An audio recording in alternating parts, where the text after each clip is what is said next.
কি রে তৌফিক ভাই, কোথায় চললি?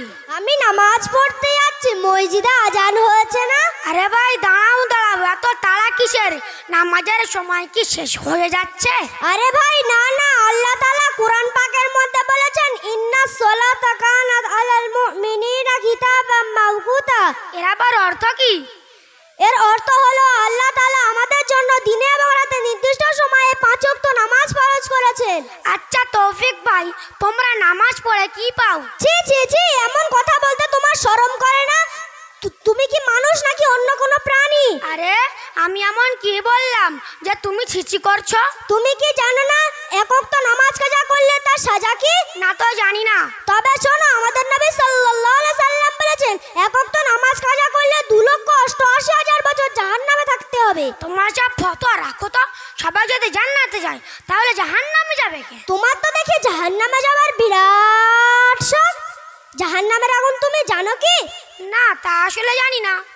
তবে শোনো, আমাদের নবী সাল্লাল্লাহু আলাইহি সাল্লাম বলেছেন জাহান্নামের আগুন দুনিয়ার আগুনের চেয়ে 70 গুণ বেশি হবে। যখন হবে তখন দেখা যাবে।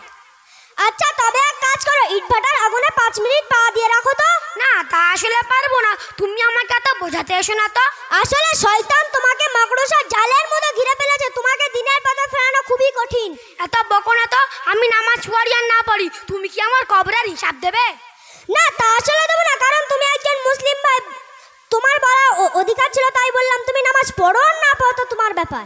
আচ্ছা তৌফিক ভাই, তুমি যা বলছো সব ঠিক বলছো?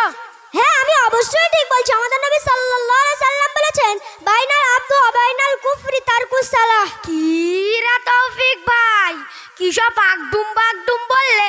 আমার মাথায় তো কিচ্ছুই ঢুকলো না। না, তা আসলে ঢুকবে না, কারণ তুমি প্রতিদিন বাড়িতে মোবাইল ফোনে গেম নিয়ে ব্যস্ত থাকবে, তা তোমার মাথায় ঢুকবে কি করে? এখন যে সব বাগডুম বললে, এর আবার মানে কি?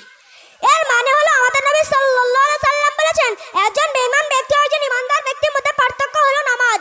কি আমি নামাজ পড়ি না বলে বেঈমান হয়ে গেলাম? না, তা আমি বলিনি, তবে হানাফি মাযহাব অনুযায়ী তুমি ফাসিক ও বড় গুনাহগার হবে। আচ্ছা আমি কাল থেকে আর নামাজ কাজা করব না। আমি কাল থেকে তোমার সাথে নামাজ পড়তে যাব ইনশাআল্লাহ। আরে কাল করো না তো। কাল যদি তুমি কোনো কাজে জড়িয়ে পড়ো, তোমার নামাজ পড়াটাই হবে না। আচ্ছা আমি আজ থেকে তোমার সাথে নামাজ পড়তে যাব ইনশাআল্লাহ। তুমি তো নামাজ পড়তে যাচ্ছ, শুধু ফাতিহাটা বলো তো। আলহামদুলিল্লাহি রাব্বিল আলামিন মালিকি মিদ্দিন দলিন। কি রে মনিম ভাই, আবার কেমন সূরা ফাতিহা? এমন তো কখনো শুনিনি। কেন, আমি কি কোনো ভুল বলেছি? হ্যাঁ, তুমি অবশ্যই ভুল বলেছো। তুমি যদি সঠিকভাবে দোয়া কালাম সূরা কিরাত শিখতে চাও, তাহলে আমাদের কেরালা মডেলে যাওয়া উচিত। আচ্ছা আমি আজ থেকে তোমার সাথে কেরালা মডেলে যাব ইনশাআল্লাহ। আসসালামু আলাইকুম।